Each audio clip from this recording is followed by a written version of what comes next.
Well, Hugh, this is a critical moment in the election campaign. There's only a couple of days yet, and however you look at it, this has been a bad day for the Conservatives on the campaign trail. The Prime Minister has spent the day certainly on the back foot, and it's given his opponents, especially the Labour Party, another big chance to push away, to hammer away at what they perceive to be an area of real vulnerability for the Tories. Not just their handling of the NHS and whether or not the health service really has enough money to do the job it wants to do, but politics is about empathy as well. And it seemed today that Boris Johnson really struggled to show that. And that has been a question we've heard from many voters around the country, whether or not the Tories really understand what millions of people around the country are dealing with and maybe perhaps struggling to go through. And clearly, in that regard, it's been a very, very tricky day for the Conservatives. Tonight, frankly, it's just though impossible to tell whether this kind of event, which has been a big moment in the campaign, will really have an impact on the final result. But it will certainly have taken a hammer to any complacency that might be setting in at Tory HQ. A reminder that this election might be in the final furlong, but it really isn't over yet. Another couple of days yet left to go. Laura Mini.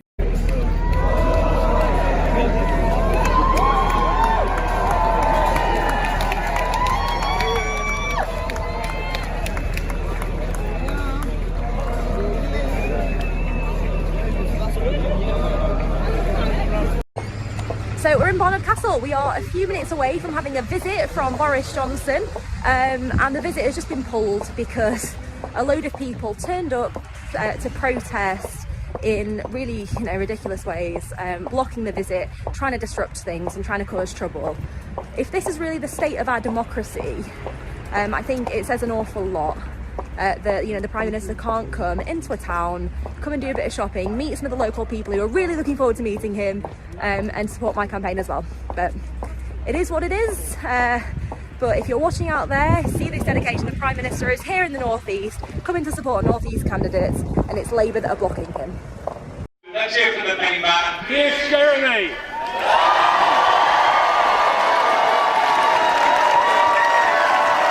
And our Labour government will not just protect rights at work, consumer rights and environmental regulations and our trade. Our Labour government will invest for the future, bring hope to people where there is despair, which will deal with the issues of poverty and inequality across Britain, that will tax fairly the very richest and the biggest corporations in order that we can fund the public services for the rest. So on Thursday, when you're out there door knocking for David, when you're getting that message across, it's going to be cold, it's going to be wet, but please carry on till 10 o'clock on Thursday night and win this election for the good of the generations to come and the care for the generation that now needs the help and support. Thank you very much.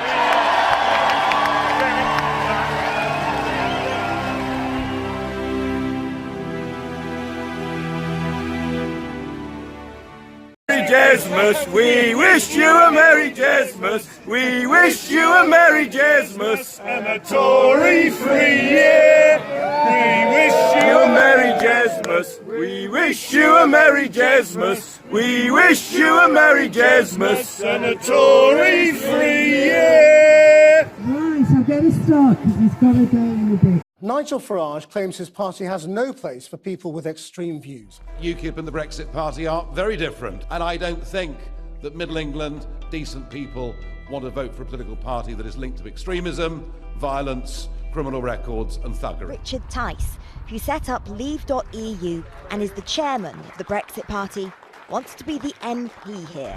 You're getting more of the blacks and all, the proper blacks from Somalia and all. Councillor Mincher shares his views on Hartlepool's Muslim community. Yeah. And they're outbreeding us. And they're outbreeding us as well, aren't they? You know what I mean? There's a lot of Muslims here, you know. In the town? Yeah. No, not really, compared to everywhere else. It's all knock-on effect, isn't it? Next door will move out first because they don't want them next door, because they live like animals. So have you got a mosque here? Yeah, got round near me where I live.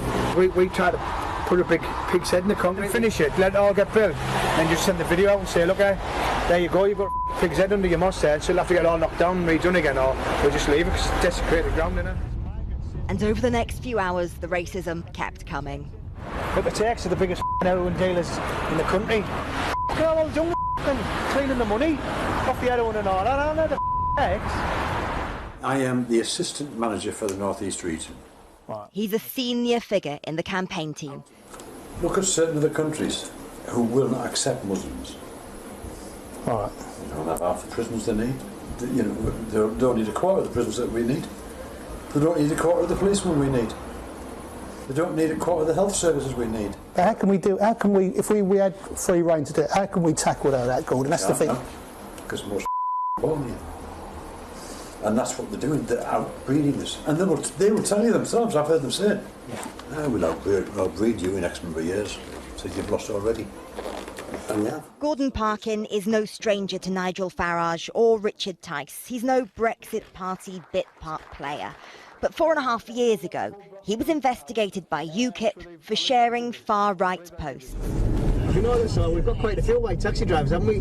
Well, Middlesbrough, we've got nearly all Middlesbrough's Boris right with our Asians now. Like, oh, is it? Yeah. There have been some questions raised about the fact that there's some claims that this little boy was treated on the floor.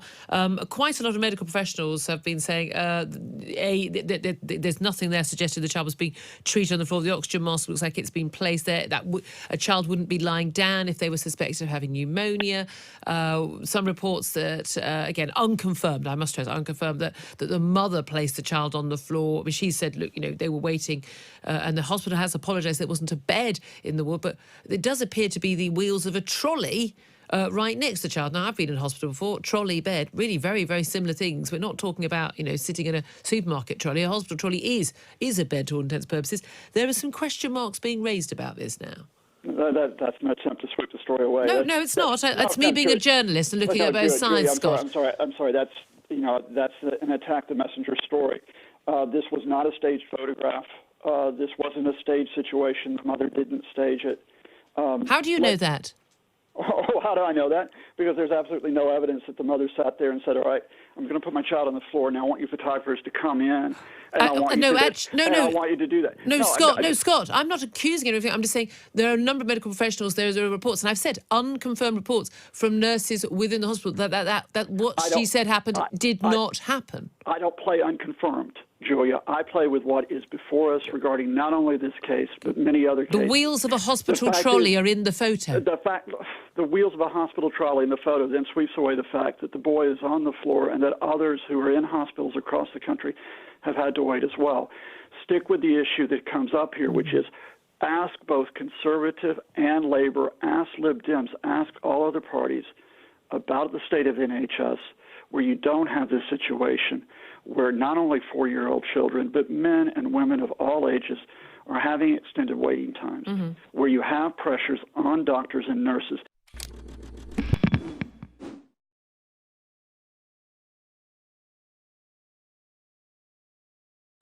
What's it come to when politics is all about the treatment of a 4-year-old boy sick in hospital being used as political football when his mum has specifically says she doesn't want that to happen? It's an example of what's happening in our NHS, and it is obviously awful for that little boy and the family, the way they were treated, but it does say something about our NHS when this happened. And then all research shows there's a very large number of hospitals where patients are at risk because of staff shortages, because of a lack of equipment, because of poor maintenance of hospital buildings. So it is a serious issue. It is a political issue, how we fund the NHS. I thought it was quite well done, very high production values, but clearly the Conservative Party have an awful lot of money. Maybe that's where all the rubles went. But I did notice that one of the cards from the original film that he didn't hold up was the one where Andrew Lincoln held up a card saying, "Because at Christmas you tell the truth." And I just wonder if the spin doctors in the Tory party thought that was a card that wouldn't look too great in Boris Johnson's hands.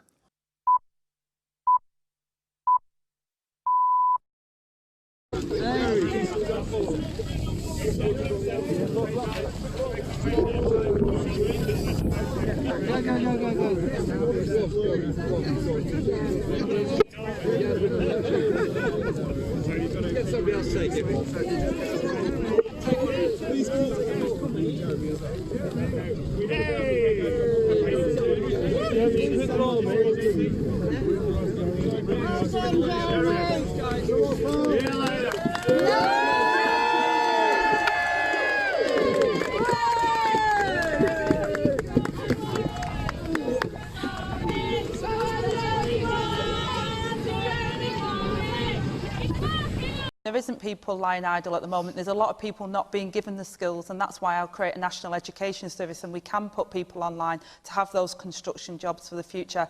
And I make no apologies for 100,000 council homes that we need, or the making sure that the contracts for tenancy is a minimum of 3 years, and that we'd have rent controls in line with inflation. So you think you can do that next year? I think we can start putting that online straight away. Yes, we can. Sorry, what does that mean? It means that you can't build 100,000 houses tomorrow on Friday, but we can certainly start to create the national education so people can get free education. So you've got how many houses are you building in Wales where you're in government? To get those jobs. How can you talk about houses you built? You built 50. Completely rubbished your You built 57. You built 57 council houses in Wales last year. You've just said the year before that you built 0. Robert, the year before that you built 0. The year before that you also built 0. Angela, listen. Excuse me. 9 years Angela, you've been in government. Now you're just having a fight. We built more homes than the last Labour government. Angela, please continue with what you were saying. She did listen to your point. I did listen to your point, that's right. So we will create those jobs and those skills so that we can get those people into construction. But the other difference as well is that we'll make brownfield sites available. Instead of allowing the planning law so that our green belt is taken, we'll create community housing again and council housing where people can live with parks, with recreational centres and with genuinely council housing. This idea of affordable housing, I'm not quite sure who's affording them, but most people cannot afford to live at the moment and are in private rented accommodation that's way too high, and they're spending too much of their wages on it, and it's a rip-off. Adam, if we...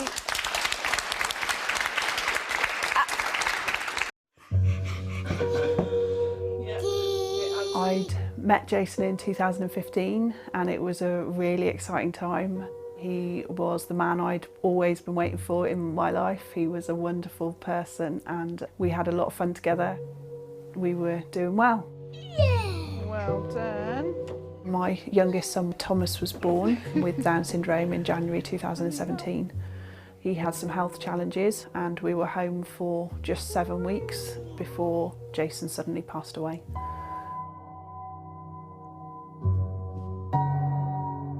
It felt like a bomb had gone off in our lives. He was my best friend and my soulmate. There was no possible way I could work, and for the first time in my life I went on to benefits. A couple of months after Jason had died, I had a letter to say that I would be subject to a benefits cap from the 25th of December, the first Christmas that we would have without my partner. The pressure is incredible. Do I not pay my rent? Do I sell my car when I have to take my son to hospital 2 or 3 times a week? Do I not buy food? Do I not have the heating on? I was already in unimaginable grief, and these were sorts of thoughts that I didn't want to be having at that point. So there's different pictures of Jason and I and Thomas, and this was in February, so Thomas was about 6 weeks old here. Really special pictures and really special memories, special time.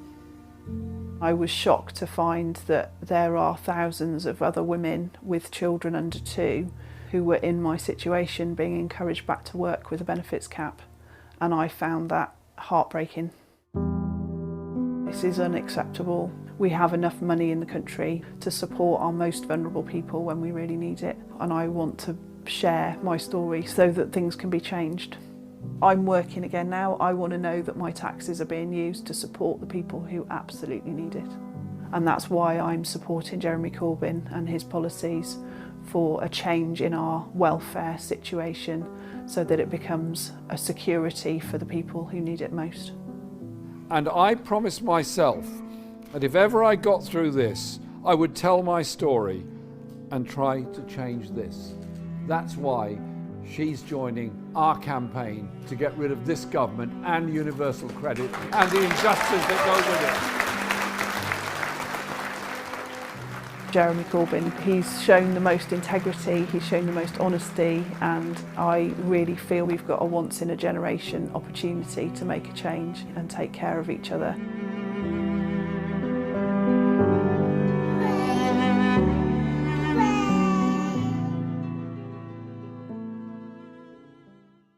Would you nationalise sausages? No. Would you have...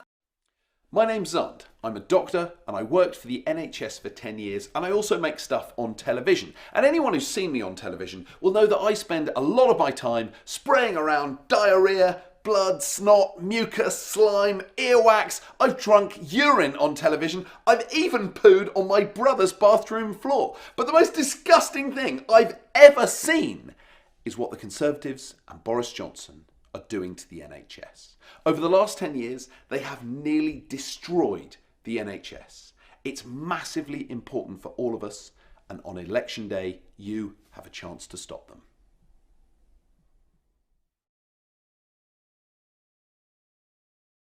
That journalists have always relied on anonymous sources, but what is new, and it's happened the moment that Boris Johnson entered Downing Street at the end of July and brought with him Dominic Cummings, his senior advisor, and a group of other figures from within the old Vote Leave campaign, that a total unscrupulousness has developed. And I would criticise a very large number of very senior British journalists, Laura Kuenssberg, Peston, the Daily Mail. Oh, no, it's important to name name. Oh, anyway, my own paper, the Daily Mail, the Mail on Sunday.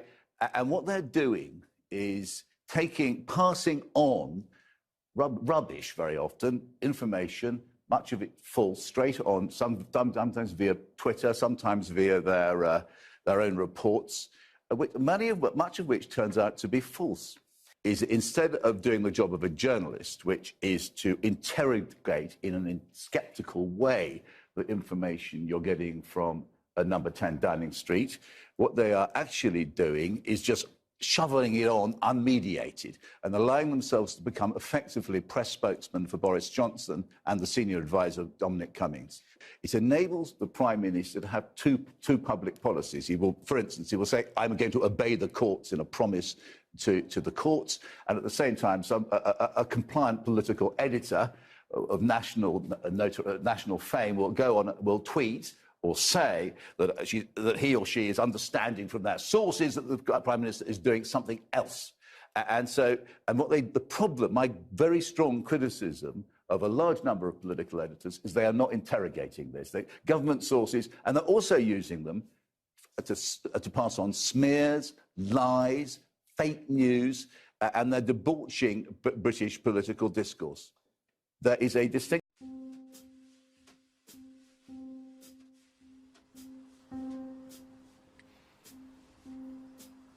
There are a lot of things that piss me off about this country, but nothing tops being told by a right-wing UKIP type that I do not understand white working-class concerns.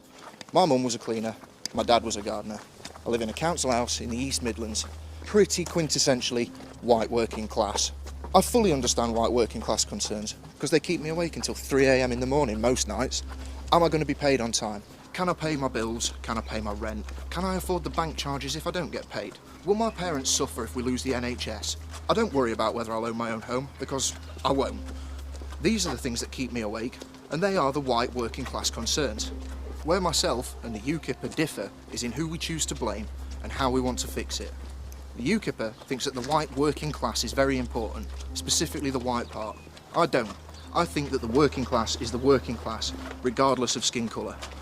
Does he really think that Nigel Farage or Jacob Rees-Mogg give a fuck about him because he's white? They don't. Nothing in their policies is going to make things any better for the working class, white or otherwise. I am closer to a Jamaican-born brickie than I am Jacob Rees-Mogg. I've got more in common with a Polish hotel maid than I do with Nigel Farage. There's a lot of money and effort that goes into obscuring that simple truth, creating that lie. But it is a lie.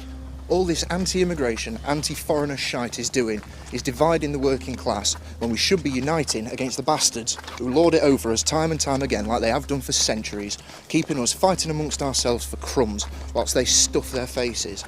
Maybe, just maybe, We should vote for real, genuine change. We should vote for people who are going to invest in our NHS, who will invest in our communities, in police services, ambulance services, fire services, instead of cutting them, taking them all away from us. Maybe we should try that. Just a thought.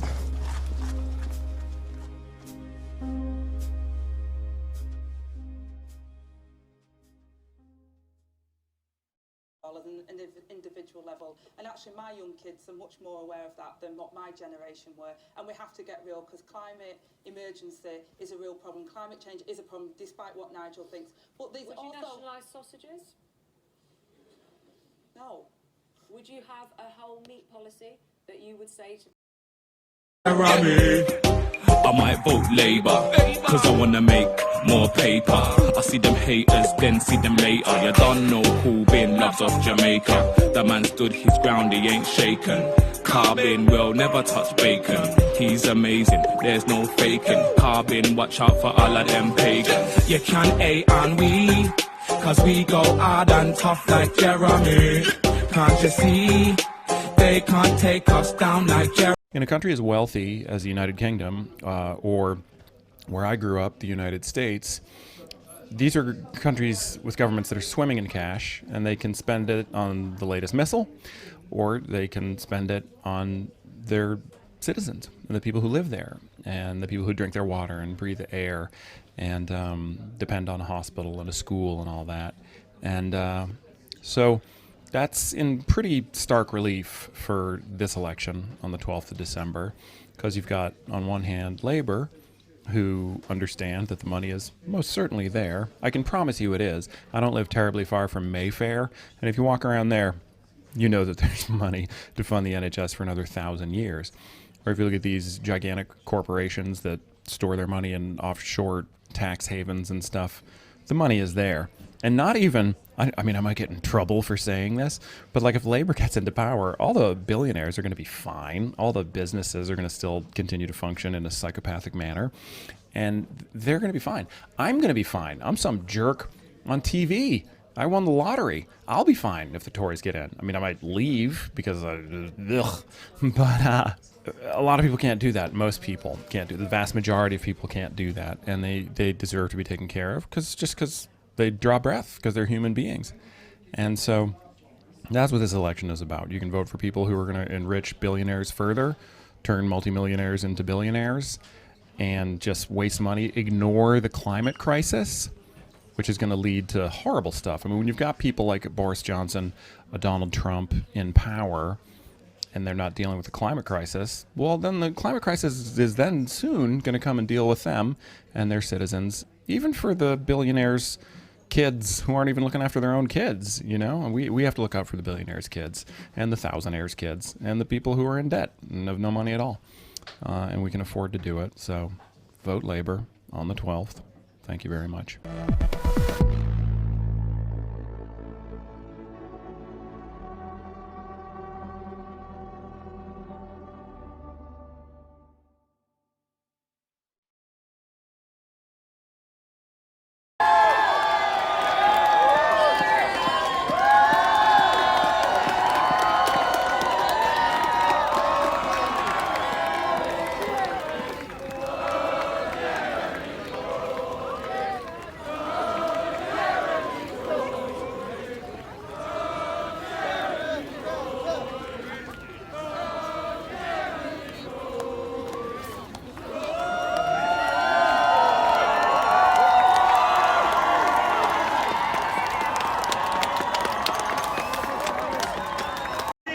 One of the greatest achievements of this country was the establishment in 1948 of our National Health Service.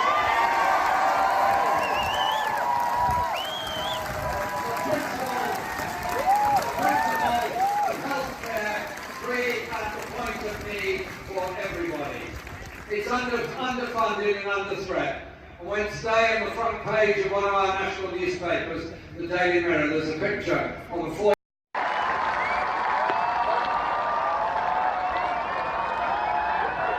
Well,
Okay.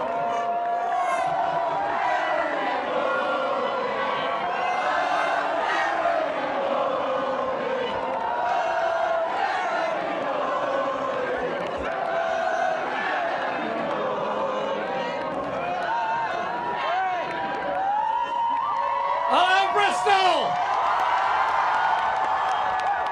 Hello, the West Country! Hello, Labour supporters! Hello, those that are determined to elect a Labour government on Thursday. And so, all across the country, basically the message is the same. Carry on with the Tories, and that's what you get. With Labour, you will get investment. You will get